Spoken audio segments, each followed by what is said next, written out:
All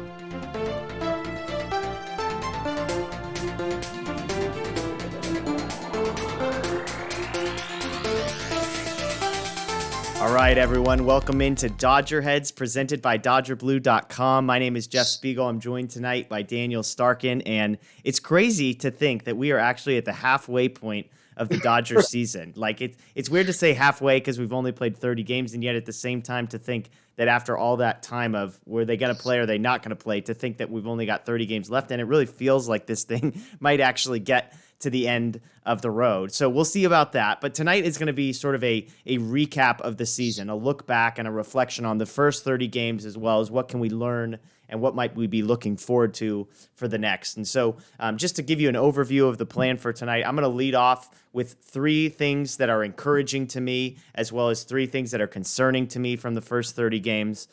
Daniel's going to give us some midseason awards. Who's the Dodgers MVP? Who's the Dodgers Cy Young at this point? We've got some questions to cover, and then we'll look forward to kind of the rest of the season. So we got a lot to talk about. It should be a great show. But Daniel, I think the best place to start is a really, really simple question. If you had to grade the season that the Dodgers have had so far, it's got to be an A, right? But are we talking A+ in your opinion? I'm giving them an A+. They're 22-8 right now, which is the best record in baseball. That would put them on pace to win 44 out of their 60 games. And if it were a full 162 game season, they would be on like 119 win pace, which is just ridiculous. They have a run differential plus 79, which is the best in baseball by a mile. Yeah. And if we're being honest here, they haven't really clicked on full cylinders yet. Cody's finally coming along, but there's guys that we'll talk about later, like Jock and Muncy, who haven't quite gotten going yet. Other guys have been inconsistent. But overall, I mean, they haven't lost the series yet. So every series they play, they've either split or won. They're 22-8. So yeah, I'm going with A+ there. Yeah, I mean, it has to be. As you kind of pointed out, the Dodgers' current win percentage, if continued throughout an entire season, would be the single best win percentage in Major League Baseball history. Now, again, we're not comparing what somebody can do in 30 games to 162, but yeah, it's hard to argue. Some of these numbers you kind of pointed out, they're 22-8. Their win percentage is 103 points better than the next best team in the National League. Their run differential of 79 is nearly double that of the next best team. The Twins have the second best run differential at 40. The Dodgers are at 79. Excuse me. The Dodgers have the best ERA in baseball. They've scored the most runs in baseball. They've hit the most home runs in baseball. So it's hard to argue with any of it. And we'll get into sort of the minutia of all of that. But I'm with you. I don't know how this isn't an A+. I mean, there's been some frustrating moments, but when you zoom out and you say they're 22-8, it's hard to argue with anything other than basic perfection there. Yeah. And back to your comment on how quick this season has gone, it feels like just yesterday we were sitting here complaining about how, the Players Association and the owners need to get it together and get this all sorted out. And we knew it would be a quick season, only 60 games, but it's pretty crazy to think it's already halfway done. Yeah, and what was it? The Dodgers have played, today was their first day off. Monday was their first day off in 2 weeks, I think. So, and I will say, we were both skeptical, I think, of whether or not this season would actually get off the ground, whether the season would be able to continue and finish. And I think there's still some questions of whether or not every team's going to be able to play 60 games. But it sure does seem like things are heading in the right direction. And I think especially probably as you get more and more into the season, you might have some of these teams that are struggling to make up games or that get caught on things. But if they're out of the playoff race, there's probably things they can figure out. So all of that to say, kudos to Major League Baseball. But let's dive into the Dodgers specifically. And again, this is sort of based on an article that's going to be coming out on DodgerBlue.com tomorrow, but it's 3 up and 3 down. It's something I'm going to be doing every week on Dodger Blue, which is looking back on the last week and saying, what are 3 things that are encouraging, 3 players on the way up, 3 storylines on the way up, as well as 3 things to keep an eye on, 3 areas of concern. And so this particular edition is going to be full season, looking back on the full 30 games. And the first observation, the first positive for me, I think is the most obvious one, and it's Mookie Betts. I mean, I kept hearing how good he was, and it doesn't even compare to getting to watch him play baseball. I mean, he was playing in Boston. He was in the American League. I didn't see a ton of his games. You look at the numbers, and again, it's not like he's hitting 55 home runs. It's kind of like he just does everything unbelievably well. As of today. He's third in baseball in wins above replacement, second in home runs, third in runs, seventh in RBIs, seventh in slugging, seventh in stolen bases. He's hitting 300. And oh, by the way, he's arguably the best defender and base runner in the entire league. So to me, it begins and ends with Mookie Betts as, oh my gosh, this guy is unbelievable. Yeah, and a lot of those counting stats you just mentioned too. It's easy to forget that he missed a few games. He missed that series against the Padres. So if he would have been healthy enough to play that, he probably would be leading the league in most categories. But yeah, he's been incredible. Not only his play on the field, because we knew he was a great player, but just his impact in the clubhouse. We see him in the dugout cheering on his teammates. He's the first one out after every home run. Austin Barnes recently revealed that Mookie helped him make some tweaks with his swing. Yeah. And Barnes is actually swinging the bat well. So just the overall impact, he's doing great stuff in the community already. He had an event this past weekend in Compton. So it's really incredible what he's done in such a short time. And we're going to get to enjoy it for the next 12 plus years. So yeah, it's awesome. Yeah, I need to include the Austin Barnes resurrection that Mookie Betts has performed, because Austin Barnes is hitting like 300 now, and Mookie Betts, he's a magician. So that's my first, is Mookie Betts. That goes to number 2, which we're going to shift from hitting to pitching. And my second big positive storyline is some unsung heroes. And by unsung, I mean guys maybe that we didn't expect to be making the impact that they have on the pitching side. And I've got 4 names in particular: Tony Gonsolin, Dylan Floro, Jake McGee, and Adam Kolarek. So no offense is meant here to guys like Clayton Kershaw and Kenley Jansen, who had higher expectations and who are both exceeding those expectations, by the way. But these 4 guys in particular have been remarkable. So we'll start with Gonsolin. I mean, basically the number 8 starting pitcher the Dodgers had.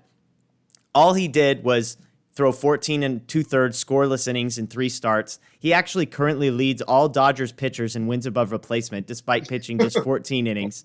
And so Gonsolin's amazing. Now, also, as if we're giving Mookie Betts credit for Austin Barnes, if anybody was paying attention to the farm system game that was taking place, Gonsolin might need to get credit for getting Gavin Lux's confidence going today, giving up 2 home runs to him and Zach Rex, I believe. So, maybe just some ancillary benefits from Tony Gonsolin, but he's number 1. And then we get to the bullpen: Floro, McGee, and Kolarek. So admittedly, I've been a guy that's been high on Floro. I thought he was going to make this roster. I thought he was going to be good. I didn't see this coming. 13 innings, an ERA of 0.69, 10 strikeouts, 1 walk. Unbelievable. Right behind him, you have McGee, a guy who the Rockies cast off. Someone somehow immediately resurrected his career, gets best of his prime, basically. There's a great article today from The Athletic on what changed. Basically, he's throwing almost exclusively fastballs. The Dodgers have tweaked it, so he's getting more speed and more movement. He's got a .90 ERA in 10 innings. He's striking out 13.5 batters per 9. And last up is Kolarek. This is a guy that I was highly skeptical of. Now that there's the 3-batter rule, would a guy who's basically been a one-hitter, lefty-on-lefty specialist really be able to contribute? He actually got optioned by the Dodgers midway through the year, so there was clearly skepticism on their part, and yet in 10 innings, he has an ERA of 0. He's only seen 4 guys reach base. He's been downright dominant. So those are guys to me that, I mean, the Dodgers bullpen has always been a strength. Last year, I think people were skeptical of it, but bullpen pitching across the league was down, so it was still one of the better bullpens in the league. And yet now you look at it, and we're going to get to some starting pitching stuff. I mean, they have too many guys down there to really figure it out. So those guys, to me, are the biggest storyline, is just the dominant performances they've been able to get from the back end of their rotation and the back end of their bullpen. Yeah, and we're going to get to the trade deadline in a little bit, but I feel like this is probably the first year in a while where it's not, the Dodgers are desperately seeking relief help at the deadline. I don't even think they need to add any bullpen pieces. Like you said, they probably have too many. Some really good pitchers are going to end up being left off the postseason roster, but that's obviously a good problem to have, and a huge credit to the guys in that bullpen. Not only the guys you just named and talked about, but there's other guys who have been equally as impressive. So it's been really good for the bullpen so far. Best bullpen in baseball right now. Yeah, and I mean, when we talk about starting pitching depth and what are the Dodgers going to do with starting pitcher number 5, 6, and 7, I mean, in years past, it's like, well, you just move that guy to the bullpen. You move that guy to the bullpen. You move that guy to the bullpen. But it's like, are you really going to put your 5th starter and put him in a new relief role and get rid of a guy like Floro or get rid of a guy like Kolarek? Probably not. So that'll be a fascinating thing to watch. And so that leads to number 3. And this is something I noticed really early on in the season. It's maybe a smaller storyline, but to me, it's really interesting. And it's something as a Dodger fan I'm not used to, which is just the amount of gas that Dodger pitchers are throwing this year. I mean, the Dodger pitchers throw harder than I can ever remember. I was looking this up on Baseball Savant. Of guys who throw 4-seam fastballs, the Dodgers have 4 of the top 23 pitchers in that category: Dustin May, Gratterall, Joe Kelly, and Blake Trinan. All 4 are in the top 16 when it comes to their sinker speed. Gratterall is actually number 1. He throws a 99-mile-an-hour sinker. And to me, this is a big deal, not because of today, although it matters today, is because it always feels like speed plays up in the postseason. A guy like Joe Kelly for the Red Sox could be average to below average all year, but all of a sudden it's the end of the season and things are tight and a guy is throwing 100 miles an hour and it just feels faster. And so now the Dodgers have all of these power arms that they can throw at people. That does the list I just mentioned. I mean, May's obviously started. You got Gratterall, Kelly, and Trinan. Throw in guys like McGee, who's throwing 96, Ferguson, who's throwing 96. You just have arms everywhere throwing speed. And so for me, that's a big deal, and it's something that I think could really make a difference when it comes to the playoffs. Yeah, I feel like I've been yelling it through the rooftops for years that they need, more relievers that are coming in and throwing gas. We see it with other teams. Yeah. We've seen the Dodgers struggle against velocity in the playoffs, and velocity just plays up in October. I don't know exactly why. It could have to do with the weather's cooling down, and it could have to do with just the leverage of the moment. How important it is. I don't know what it is, but I feel like guys who are throwing upper 90s and in the hundreds just get outs in October. And now the Dodgers have a bullpen that's full of them, and their starters aren't too bad either. Even Clayton Kershaw doesn't throw super hard, but his velocity has ticked up this year. So you could credit that to him working hard in the offseason, getting healthy. Driveline, a lot of these guys have also been going to Driveline. They do wonders down there. So it's been really cool to see. One of my favorite parts of watching a game is just seeing, the velocity that pitchers throw with, and it's been really fun to watch this year. Yeah, I mean, and we've talked about there are going to be games when Walker Buehler starts or Dustin May starts, and then you have Gratterall come in, and then you have Joe Kelly come in, and then you have Trinan come in. I mean, and it's basically going to be 8 straight innings of 97 to 100 mile an hour fastballs, which I joke actually is going to help Kenley Jansen when his 93 mile an hour cutter comes in behind it. It's going to look like a changeup. So that's one thing. But so those are 3 to me. I'm not saying those are the 3 most important things, but from my perspective, 3 things I've been really encouraged about. Obviously, there's guys like Corey Seager, AJ Pollock that have been playing incredibly well. I wouldn't say maybe exceeding expectations, but living up to expectations. For you, I mean, aside from those 3, is there anything that jumps out to you as, hey, this has been a big deal, something I've taken note of? I mean, I got my awards if we want to get to those. But what you said have been, I'd say the 3 main storylines.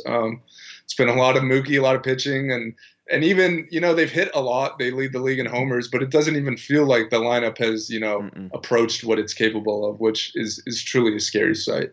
Yeah, exactly. And that leads into we'll get to awards in a sec. Let me give my 3 sort of down storylines. These are the worrisome bits. And I mean, admit, we're talking about a team that's 22-8. So you kind of have to nitpick a little bit to find some negative storylines here. But the first one for me goes to a couple guys I think that the Dodgers and his fans especially may have been expecting some big things from, which are pitchers Ross Stripling and Alex Wood. So Alex Wood made just 1 start. This was a guy that was just penciled in, assumed to be one of the top starters for the Dodgers. He makes 1 start. It was a disaster. He couldn't find the strike zone. Velocity was down. He immediately goes on the injured list. We really haven't heard much from him since. I guess I think he was pitching in the developmental game or whatever we want to call it earlier today. But so he has been disappointing. And then Stripling. I mean, Stripling has been the Dodgers' least valuable pitcher, negative .3 wins above replacement through 6 starts. He has an ERA of 5.46. And with guys like Tony Gonsolin charging for a spot in the rotation, Dustin May having already cemented himself there, those are 2 guys that if I were them, I would be concerned because of what we just talked about.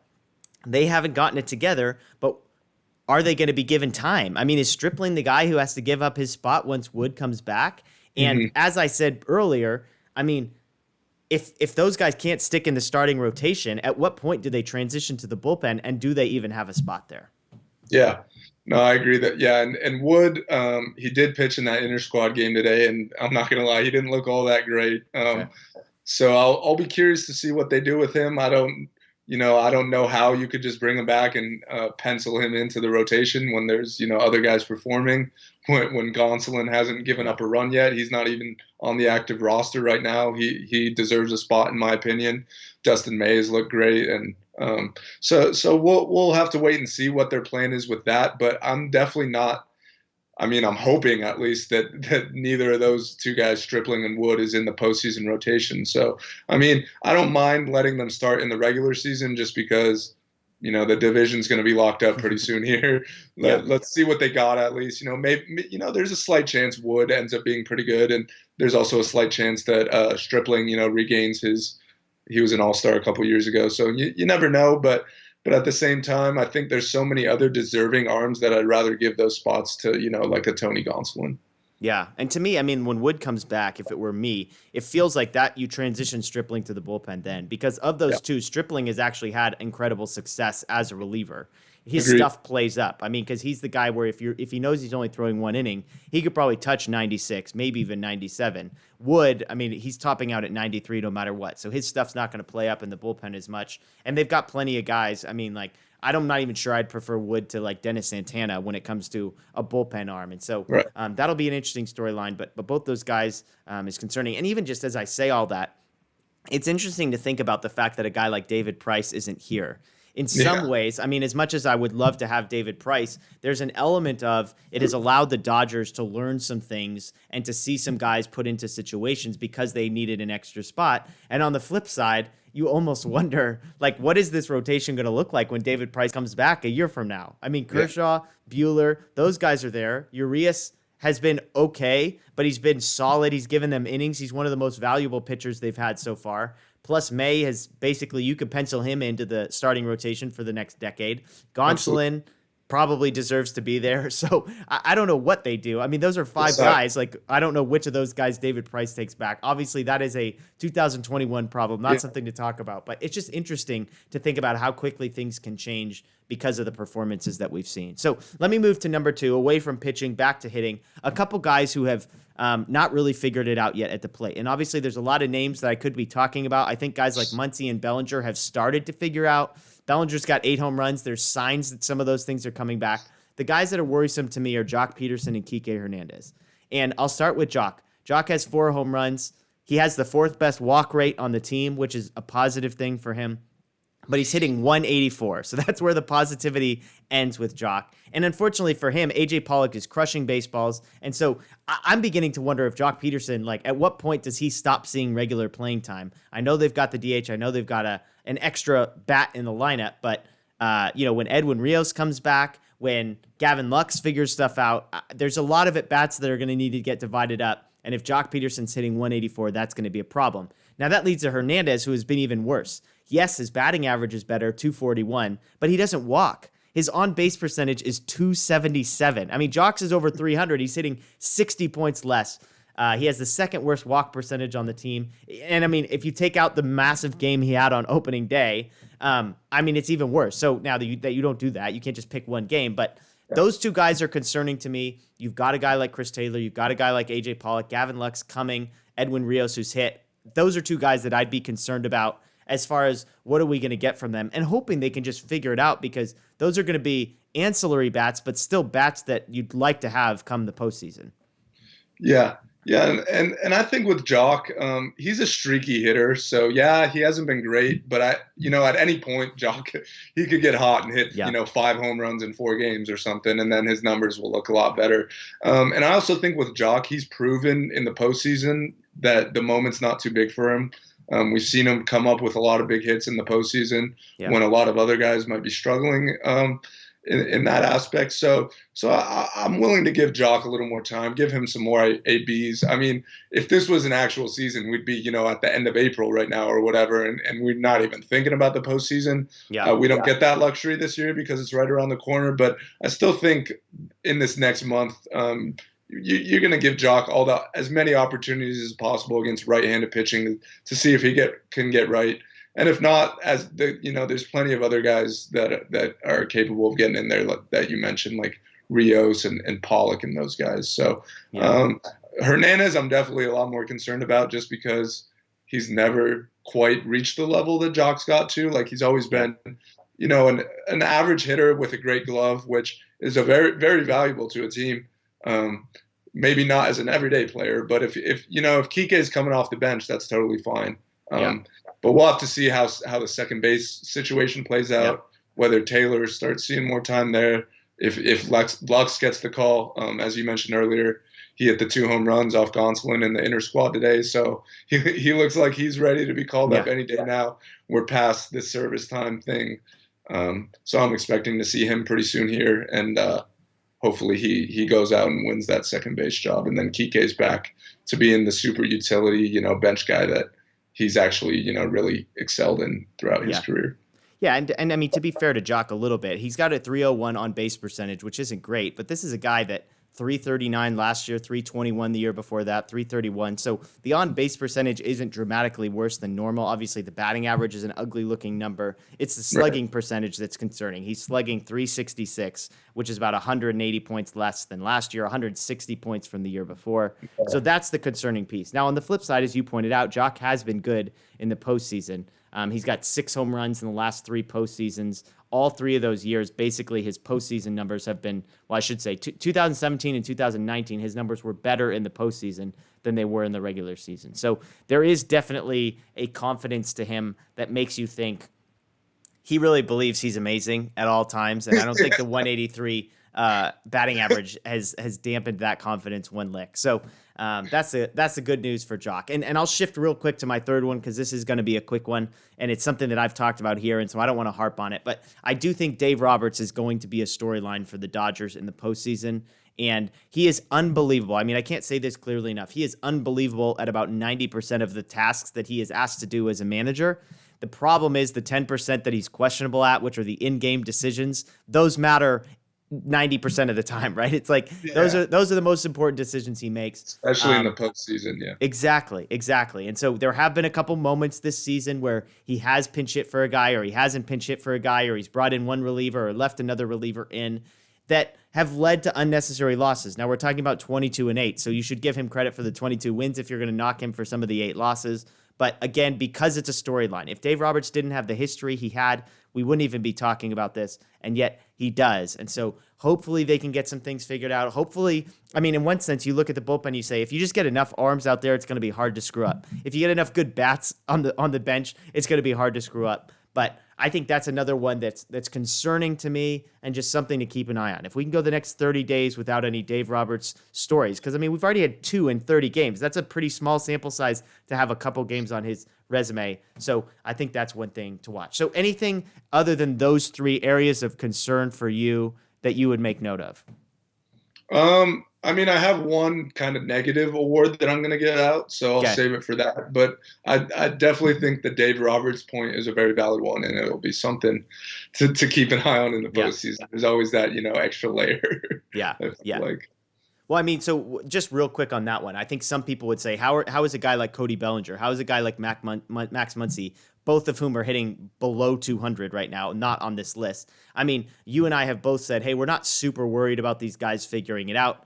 I mean, do you agree with me that maybe in the last 3 games, last week or so, it really feels like some things have maybe shifted for those 2 guys? Bellinger maybe more so than Muncy, but I mean, are those still areas of concern for you or not so much? I'm not concerned about Cody.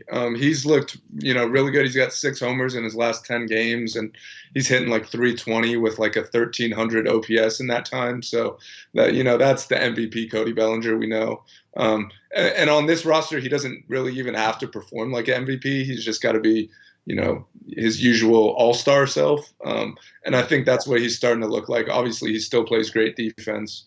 He's one of the best outfielders in baseball. So I'm not worried about Cody at all. Maybe Muncy a little, just because he doesn't have as long of a track record. but at the same time, he's been swinging it better lately as well. And if you look at this lineup, he's in there hitting sixth every day. Yeah. So it's they finally made the change that we are calling for to put Seager in the 2 spot and move Muncy down, and I think that's kind of taken pressure off him. They also moved Cody down a little bit. He's been batting fifth a few times here, so I think just taking pressure off those guys has helped a lot. Good. Yeah, absolutely. Well, let's turn it over to you then. You've got some midseason awards to hand out, so let me hear what you got. Yeah, well, I'll start with MVP. I'm not going to harp on it too long. We all know who it is. It's Mookie Betts. We just spent plenty of time talking about him, and for all those reasons, he's the MVP. Everyone knows I'm a big Corey Seager guy. He's been great to start the year, but if you put his and Mookie's numbers next to each other, they're not all that close, which is just a testament to how great Mookie is, because Corey's been, really good this year. But yeah, so Mookie's my MVP. No brainer. I know that hurt. I know that hurt you to not have Corey Seager, and it was, you needed it. I appreciate the fact that he even got consideration and mention in this space. It felt deserved there. So I just want you to know that I'm proud of you for being able to pick Mookie Betts for that award. Oh, thank you. Yeah, I had to mention him though, for sure. I had to get in that Corey's playing great. For our boy Ian, we'll mention AJ Pollock too. AJ Pollock, yes. A distant third maybe on this game. Third, yeah, distant third. Then I'll move on to Cy Young, and this might surprise some people, but I'm going to go with Clayton Kershaw. Outside of that one Giants start, he's been great. He's got a 2.25 ERA and 0.79 WHIP. 29 strikeouts and only 4 walks in 24 innings. And he's just looked great, more so than the results. He's, his velocity's up. He's commanding well. He's gotten, he's pitched deep in the games his last 2 starts. He's gotten through 7 innings both times pretty efficiently. Not a single Dodgers starter has thrown 100 pitches in a game this year, which I think is, pretty awesome. But I think if this is the Clayton Kershaw we're getting in the postseason, then that's going to be huge for the Dodgers. We all know he's struggled in the past, but at the same time, that's typically after a full 162 game season. This year, it's only a short season. He's only made 6 starts to this point, or even less. I think only 4 starts. 4 starts. He'll maybe make 5 or 6 more. So by the time the postseason rolls around, we'll be getting what Kershaw would usually be in like June or July. So his arm won't be nearly as taxed. So if he's feeling fresh and throwing hard in the postseason, I think he could be geared up for a big October, which, would be huge to not only be able to trot out Walker Buehler and then also Clayton Kershaw right after him. Then, most series you're going to be up 2-0 with those guys and the lineup in the bullpen. So Clayton Kershaw is my Cy Young winner. Dustin May was the guy who would have came in second for this award for me.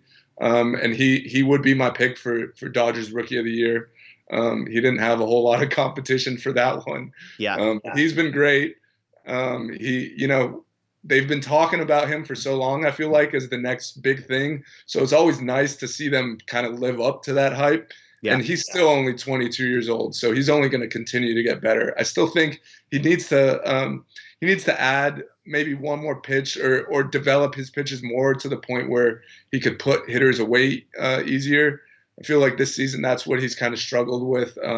He has no problem getting to 2 strikes, but then we see guys, fouling a lot of balls off, and his pitch count is getting up pretty high. So he's still got some work to do, but I think he's been great. Yeah. Let me throw this is a fascinating stat on May. You say struggling to put people away. I think this is a stat that shocked me. I bet it will shock most people. Strikeouts per 9 innings, Dustin May is second to last on the Dodgers among anybody who's thrown a pitch this year. Strikeouts per 9, 6.21 strikeouts per 9. And what's fascinating is, do you know who's number 1 on that list? You will not guess it. I can almost guarantee you. What's that? Who's first or last? Last. The worst strikeout per 9 rate on the Dodgers of anybody who's thrown a pitch. Is it Walker Buehler? Gratterall. Oh, it's Gratterall. Wow. Gratterall is at 5.91. So I don't know how those numbers make any sense. The 2 guys that throw harder and have the nastiest stuff. Mm-hmm. But to your point, a couple of young guys. Now, let me throw one more name at you because it is a small sample size, which is an interesting one. And you've got May second. I'd have another guy second, and that would be Kenley Jansen. So Kenley Jansen, 13 appearances, 11 2/3, a .77 ERA, 7 saves. I mean, I have been critical of Kenley Jansen. I think I listed him as, by the end of the year, he'll be the Dodgers' third best relief pitcher. That's not necessarily working out super well. Although the guys, a couple guys have looked good, so it's not the worst ranking in the world. But Jansen, I mean, in a season when, he hasn't thrown that many less innings than a guy like Kershaw, he's coming in high leverage situations. Obviously, at the end of the year, I'm not expecting Jansen to be in the conversation because that innings gap will increase. But if you had to decide today, I think Jansen probably deserves some conversation as well. Yeah, no, absolutely. And I actually did have written down, I didn't say it, but I just had the whole bullpen as an honorable mention in that department, because you could go down the list and pick pretty much anyone from the bullpen and they've been great. But yeah, Kenley's led the way. He's suffered a lot of criticism in recent years. And I'd say, he's deserved some of it. Obviously, he's blown some big games. But at the same time, our expectations of him are so high compared to everyone else that he's kind of been a victim of his own greatness, I'd say. Yeah. But he's been awesome this year. And it feels like he hasn't even been at his best, honestly. He's still struggled through a few outings, but he's been able to minimize the damage, and he hasn't blown any games, which is always fun. So yeah, Kenley absolutely deserves to be in that conversation.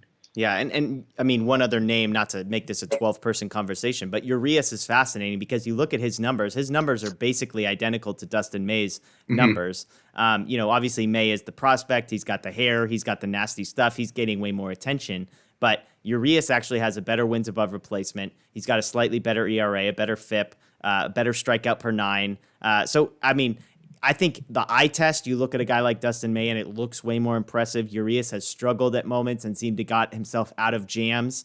But Urias has also been another guy that just put in solid innings for the Dodgers. He doesn't belong in a Cy Young type conversation, but has probably maybe flown a little bit under the radar because of all the other arms and big names around him. Yeah. And I'm going to be honest with you. I had two more awards or superlatives, whatever you want to call them, that I'm giving out. And one of them is most disappointing to this point, which you kind of talked about. I had two names. I had Jock, which we talked about, so I'm not really going to harp on that anymore. And the other one I had was Julio Urias. And I think that just has to do with my expectations for him. I've been very high on Urias, and this is the first real year he's gotten an opportunity to start full time. He's gone back and forth between starting and relieving at times, and he's been great in the bullpen. So this was the first year he got to start full time, and I really wanted to see him go out and be the team's clear third best pitcher, because right now we're still kind of searching for the postseason rotation. Yeah. We know Buehler and Kershaw are 1 and 2. That's set in stone. So we're looking for 2 more guys. I think Dustin May to this point has been one of those. Yep. And I was hoping Urias would be the other, and he's been good at times this year for sure, but he just kind of lacked the consistency from outing to outing. 2 starts ago he looked great. He gave up the 2 homers early, but then kind of settled in and got through 6.2 innings or whatever it was, and looked like, okay, yeah, this is a third starter right here. This is a guy we could trust in the postseason. But then, he comes out his next outing against the Mariners and doesn't even get out of the second inning. Yeah. And I think he should be thanking Dave Roberts for taking him out that early, because he only gave up 1 run, so his numbers still look pretty good. He's still got an ERA in the 2s. But he did not look great at all that start. He was at 52 pitches in the second inning. His command was off. There was a lot of hard contact. So I think if they would have left him in, honestly, he could have had one of those outings that ruins his ERA. So, I'm still high on him. I still think he's going to figure it out in the second half of the season. But I think to this point, I've been, a little bit disappointed. Yeah, no, I hear you on that. And I mean, it's like one of those things. You look at, Urias, for example, you look at how many base runners he's giving up. His whip is 1.25, 1.26, which is a very average number. Elite pitchers are down. Elite guys are down around 1, if not slightly below it. Really good, solid number 3 starters are kind of in the 1.1 to 1.15. 1.25 is sort of the fringe of a back-end guy. But I think you're right. I think he's one of those guys that you look at the numbers and you say, hey, this is pretty good, 2.75 ERA or whatever it is. But then you look at the performance and it's kind of a different story. As you said, he's only allowed 1 or 2 runs in all 5 of his starts. The flip side is that last start would probably be about to be a disaster. He kind of gets out of it. Even the rest of them, I mean, he's just allowing base runners and getting out of jams, which is a great thing, but you'd rather him not give up the base runners. So I don't disagree. I'm with you. I've always been high on Urias. I think as a whole, it feels like Dodger fans have almost forgotten about him. So maybe this is a positive thing for most people. But I think both you and I remember this is a guy who was once among the top prospects in all of baseball. He's still incredibly young. I think 24 years old. So, I'm with you. I wanted more. I wanted this to be his breakout season, and it hasn't been yet. Yeah, and there's still time, obviously. Yeah. But yeah, he needs to be better, or else, I'm not going to feel all that comfortable if he's starting in a postseason game. Yeah. And then my last award, I'll call it most improved or most surprising. But I'm going to go with just all the lefties in the bullpen. I think coming into the season, that was arguably what we thought would be their biggest weakness. There was a lot of, guys either coming off bad years or unproven commodities. But to this point, all the lefties in the bullpen have been great. So I'll just read you just their surface level numbers. Caleb Ferguson in 12 games, he has a 0.79 ERA. A 1.99 FIP, so that's still pretty good too. And he struck out 16 guys in 11 innings, so he's striking out a guy and a half an inning, which is really impressive. You already talked about Adam Kolarek. He hasn't given up a run in 10 innings. He's been great, and I think with the 3-batter rule, we kind of he kind of got put to the side a little bit because we were like, oh, he could only face lefties. He's going to make minimal, if any, impact at all. And he's figured a way to get righties out, which is impressive. So he's now entered the bullpen conversation. And then we get to Scott Alexander. It's the same thing, kind of. He struggled against righties last year, but this season he's been great. He's been that sinker's been getting the good downward action that made him successful in Kansas City. He's been getting a lot of ground balls. He's got a 2.0 ERA in 9 innings, which is great. Yeah. And then the last guy is Jake McGee, who we got from the Rockies for nothing. Our expectations were very low. Yeah. But it could have been a bit of Coors Field syndrome with him. Obviously, everyone knows it's not easy to pitch there, but he's got a 0.9 ERA in 10 innings, and he's also got 16 strikeouts, so he's striking out a guy and a half an inning. He's upped his fastball usage, and it also helps that his velocity has ticked up. Yeah. So I'd say just the lefties as a whole in the bullpen have all been awesome. We didn't expect it, but hopefully they could keep that up. And what we once thought was a weakness is now arguably the team's biggest strength. Yeah, absolutely. And I think that leads perfectly into the next conversation, which is one that I think a lot of people are going to start having. We're recording this on Monday night. It is officially 1 week away from the trade deadline. And I'm reading all sorts of stuff today from guys like Jeff Passan, about what are the expectations? What are people thinking the trade deadline is going to be? And most people don't expect it to be a big one. We've already seen one trade, Boston sending a relief pitcher to Philadelphia. Those types of moves. And I mean, a week from now, you could say there might not be a single other trade, and I would believe you, because basically 28 out of 32 teams are still in the hunt for the playoffs. And even the teams that are in the hunt, it's kind of like, do you really want to give up anything about the future just to get into this 16-team playoff bracket? So with all that said, the big picture for you, if you had to guess, do the Dodgers make a move of any kind between now and next Monday? And one other note all throughout, this year there is no post-trade deadline trades as there have been in the past. It is a firm deadline. Monday is the last one. If you had to guess, yes or no on the Dodgers making a trade? I'm going to say no, but Sounds very confident. Sounds like a very confident no on it.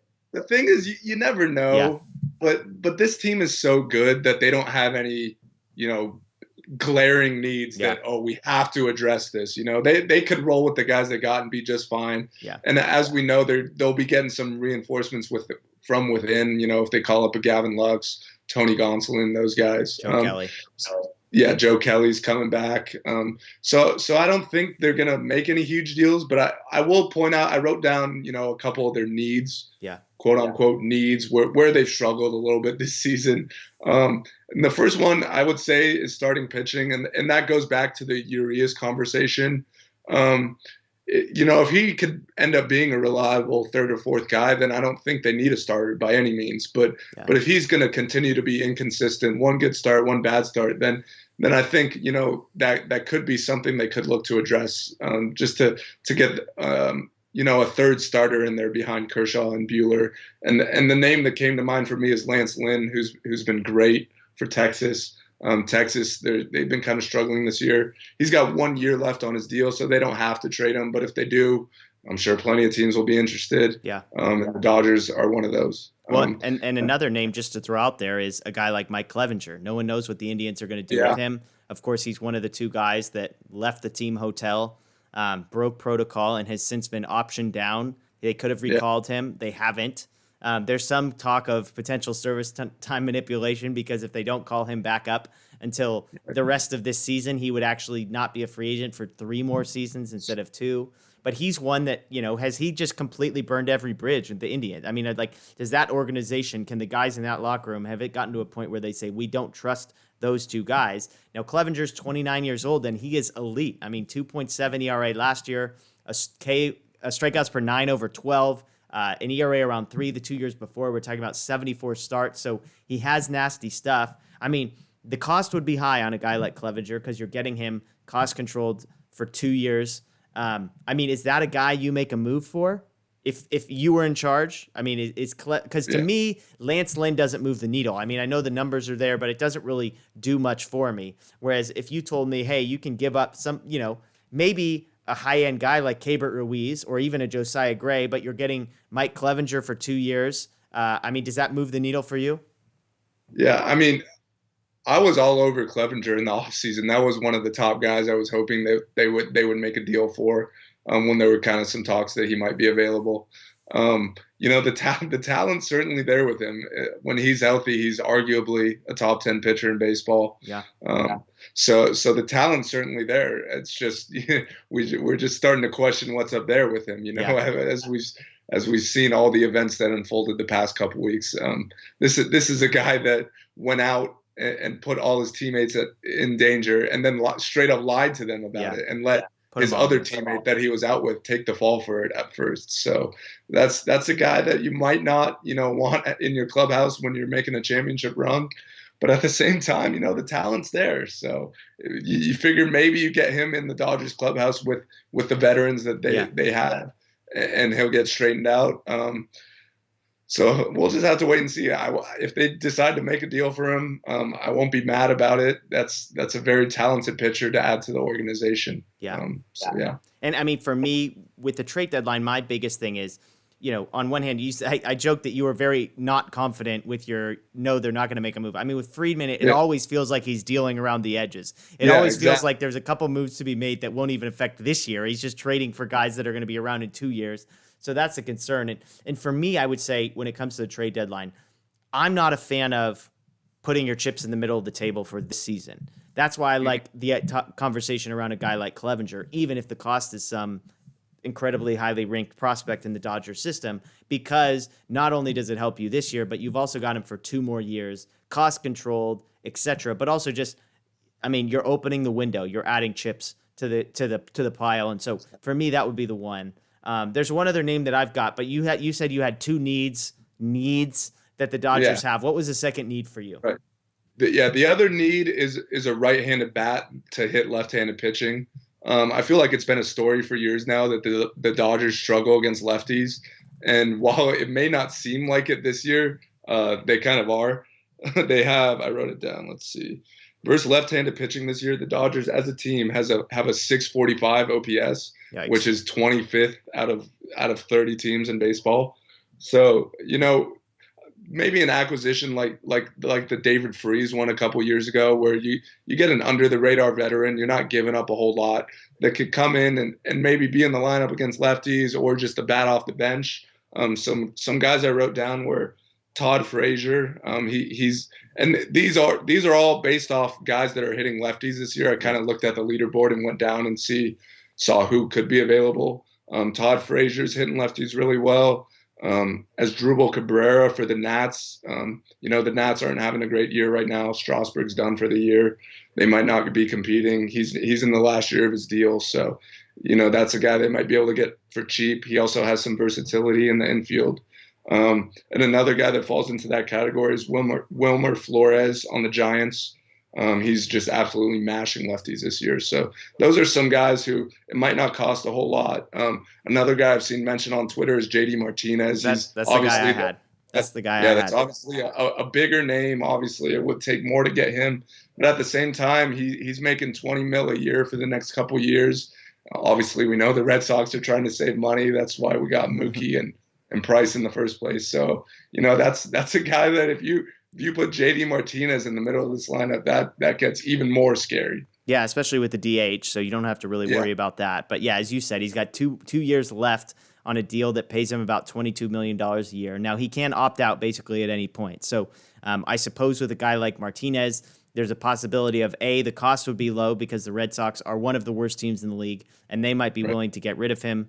And on the flip side, if you are the Dodgers, there's probably conversations you could have with Martinez about his contract and say, what are your plans? Are you, it's unlikely, I would imagine, he's going to opt out this year because the market's probably going to be so depressed. But because the Dodgers, to be fair, the Dodgers have been cautious with their own costs. And so it's not like they just say, hey, yeah, $22 million, no big deal. But Martinez checks every box that you just mentioned. That's a guy that mashes. That's a guy that's done it on the biggest stage. And that's a guy, the problem with my take on some of those other names is they just don't move the needle. It's like a guy like Asdrubal Cabrera, to your point, he can hit lefties like the Dodgers need. And yet it's like, are you really going to come to a point where you say, hey, take out Max Muncy because you want to get Asdrubal Cabrera in there? It needs to be, to even to get away from the lefty on lefty thing, it would need to be someone where you're like, oh, this is a no-brainer. JD Martinez. JD Martinez could be in the game, so that probably doesn't matter, but he's definitely a guy that mashes lefties. So those were the two names that I've heard as guys, Martinez on a bad team, high contract. The Red Sox aren't going to be good before that contract gets up. So it could be a name to watch, especially because, again, the Dodgers have history with the Red Sox. The cost would be low. And Martinez has connections to guys like Mookie Betts and even Justin Turner and Driveline, as you mentioned. So Robert Van Scoyoc, the Dodgers hitting coach, is the guy who worked with Martinez and got unlocked his potential. And from he was kind of out of the league at one point, and then now he's mashing. So Robert Van Scoyoc's a huge credit to that, as he is with so many other players. So that's a guy who definitely would fit in well, especially if they decide to keep the universal DH going into next season. I don't think we know for sure if that's going to be the case, but I feel like it's going pretty well, and it's definitely something they'll consider. Absolutely. Well, let's shift from the trade deadline then. We did ask for some questions. We got a few good ones, so we appreciate those that sent this one in. The first one is on Twitter from Jabba the Homie. So shout out to Jabba the Homie. He asked sort of a two-part question. The first one we've kind of already addressed. Do you foresee Stripley losing his spot in the starting rotation? I think both of us are skeptical that he holds on to his spot in the rotation given all of the arms. I thought his second part of the question was more interesting. Is there a potential postseason matchup in a 3-game series? Because remember, the first round of the playoffs, everybody plays, and they're all 3-game series. Is there a potential postseason matchup in a 3-game series that worries you the most? He says, obviously, this is an extremely premature question, but I'm curious. I'm fascinated by it, Daniel. As you look at the standings, as you look at potential 8 seeds essentially in the National League, is there anybody in that contention that has you worried? Yeah, I'm not worried a whole lot, to be honest. But the one team that I will mention is a team that I just talked about a second ago, and it's the team that beat the Dodgers in the NLDS last year, and it's the Washington Nationals. Obviously they don't have Rendon anymore. Strasburg's hurt, and he's out for the year. But if they could somehow sneak in and get that 8 seed, which that's the area they're kind of in right now, and you got to see them in a 3-game series where you're going to have Scherzer in game 1 and Patrick Corbin in game 2. If you can't figure those guys out, you could be going home. So that would be the one team that scares me a little bit just because of their starting pitching. Yeah. Another one maybe a little bit is the Mets, just because they're going to have DeGrom in one of those games. But then after that, I don't really know who they have at this point. But none of the teams in the NL scare me all that much.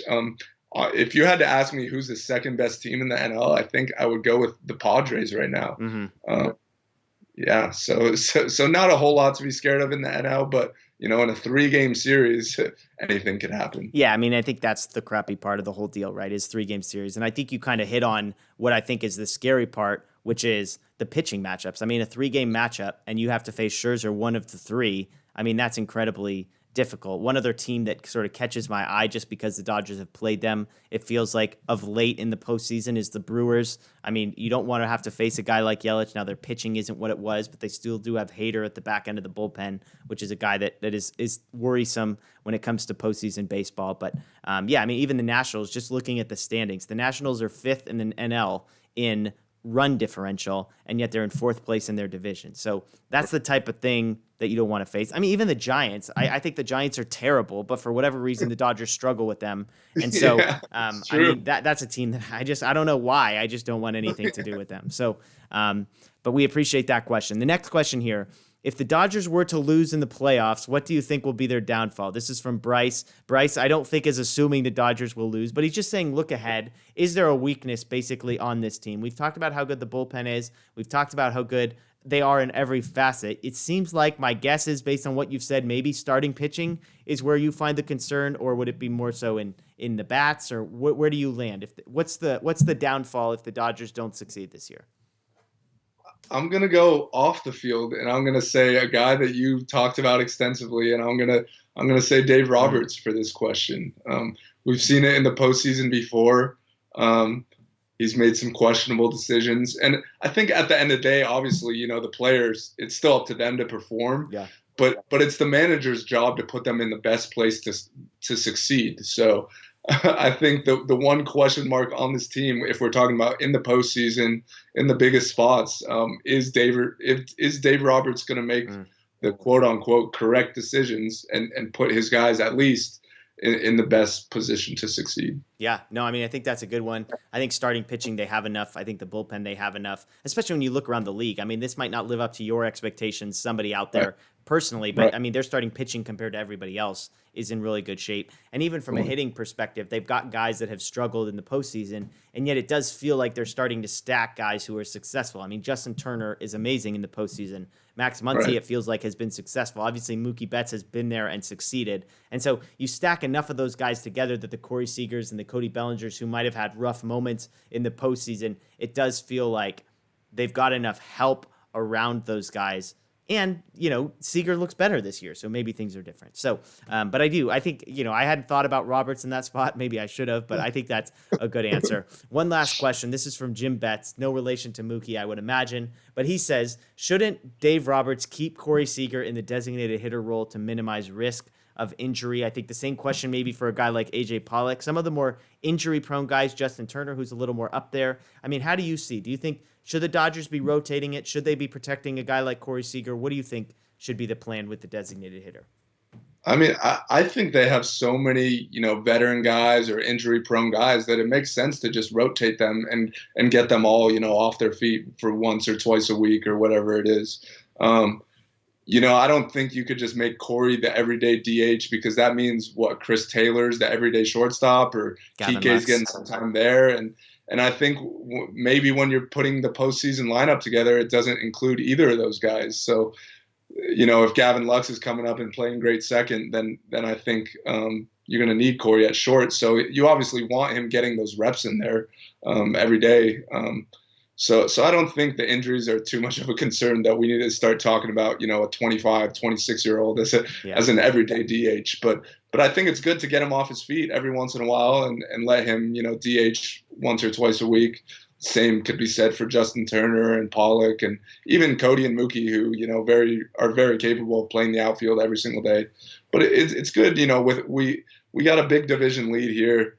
There's only a month left in the season, so I think it's good to get to get everyone some rest, so everyone goes into the postseason fresh. Well, and you kind of touched on it. I mean, the other thing is you only have one designated hitter. Well, you could put any of these guys on the bench. Like, you could just give Corey Seager a day off. You could say you're going to get one day off a week, and you're going to get to be the DH once a week. I mean, so there's other ways, because it's not like they're going to be fighting for position. I mean, you want to be the number 1 seed, but there's really no advantage to being the number 1 seed versus the number 3 seed, or I guess the number 1 and 2 get to face a 3rd place team, but that might not even be the worst team. So it's such a mess that, the biggest thing is the Dodgers have already basically clinched things. All they need to do is just make sure they get guys healthy. So with that, let's close. Oh, go ahead. Do you want to add something real quick? I was just going to say, and Also, the Dodgers just played 17 straight days. I think they might be the only team or one of a couple teams that have played 30 games already. So I think throughout the next month they're going to be getting more off days than they've had already. So that'll be good too. Yeah, it looks like them and the Padres are at 30 games. I guess most the Giants as well.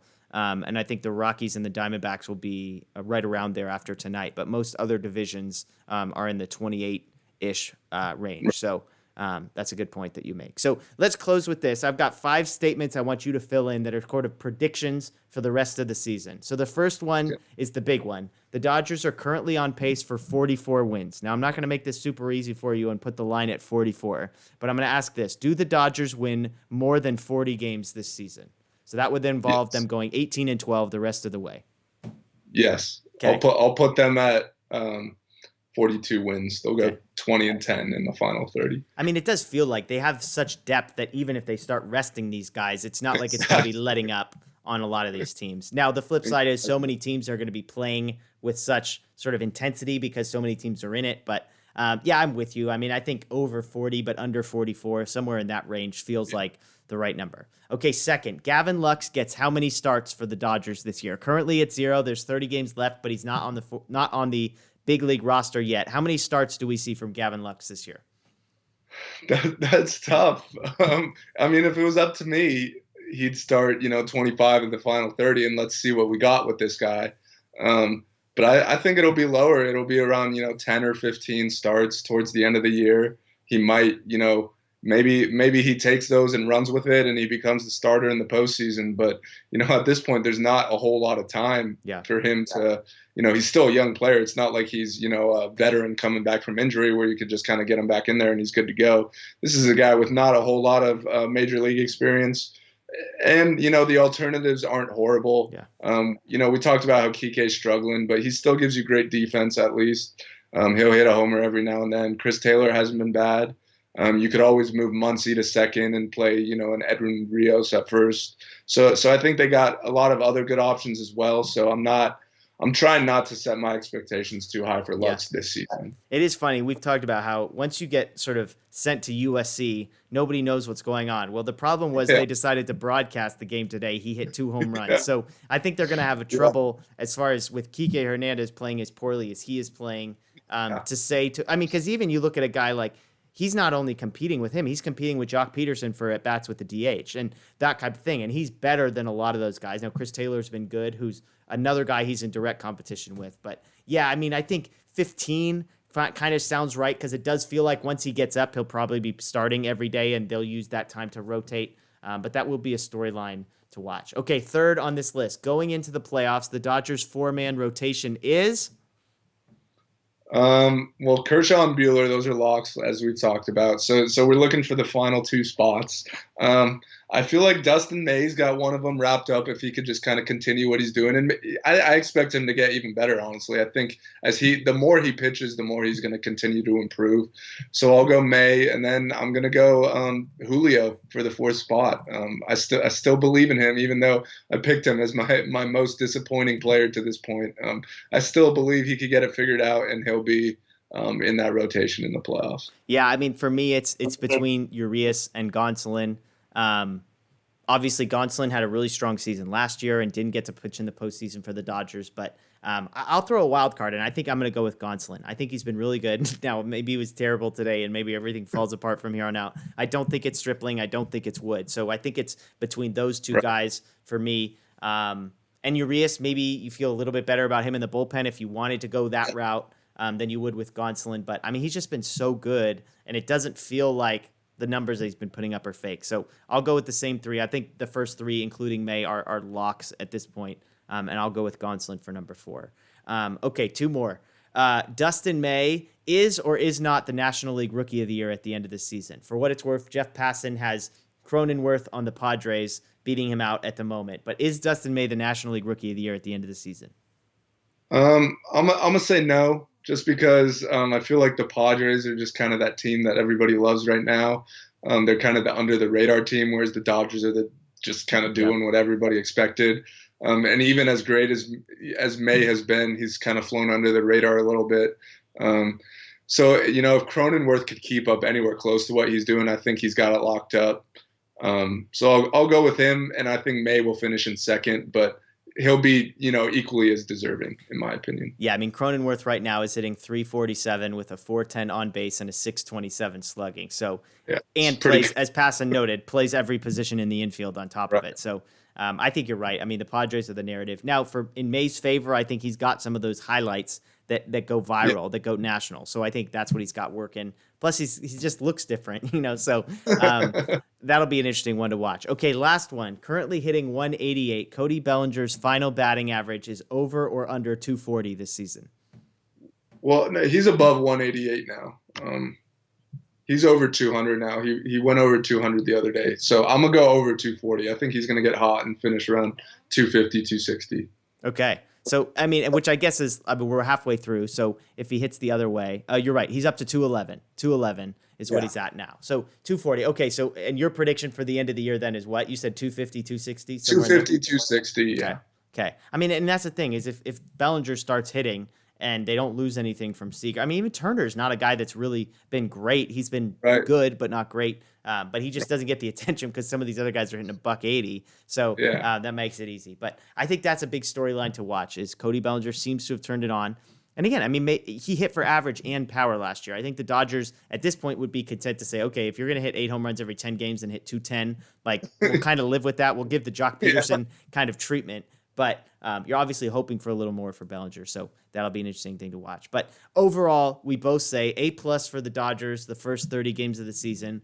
Yeah. They have lived up to expectations. There is no fear. There is no anxiety. There is no nervousness about missing the playoffs. I think there will be all of those things once we get to the playoffs, and they have to play a 3-game series against whoever. But for now, things are good for the Dodgers. So that's what we've got for our show tonight. A great first half for the Dodgers, hopefully an equally good second half that ends in a World Series. But we'll be with you all the way along the ride as we track with the Dodgers this season. We'll have another live show probably at the end of this week following a game. But for now, that is going to do it for us. As always, I want to encourage you, check out DodgerBlue.com. Check out DodgerBlue1958 on social media, Instagram, Facebook, Twitter, YouTube as well. YouTube especially. Check out the Dodger Blue YouTube. You do not want to miss it. We've got a video of the ceremony the Dodgers held yesterday in honor of Kobe Bryant. Daniel's got his Kobe Bryant shirt on for 8/24. Go Lakers, smacking the heck out of the Portland Trail Blazers. I live in Portland right now. All my Blazer friends, they've gotten real quiet after game one. It's been really fascinating. I don't really know. But I think the refs were what cost them for a 40-point game tonight. But in honor of Kobe, there's a great ceremony the Dodgers did yesterday, as well as the Dodgers released some new footage of that moment, the famous moment with Kobe Bryant sitting in the front row of Yasiel Puig's 2018 home run in the World Series. Both of those videos are on YouTube. They're amazing, so please, please, please check those out. And as always, DodgerBlue.com has got links to that as well. So we appreciate you watching. We appreciate you following. Go Dodgers. We'll see you soon. Have a good one.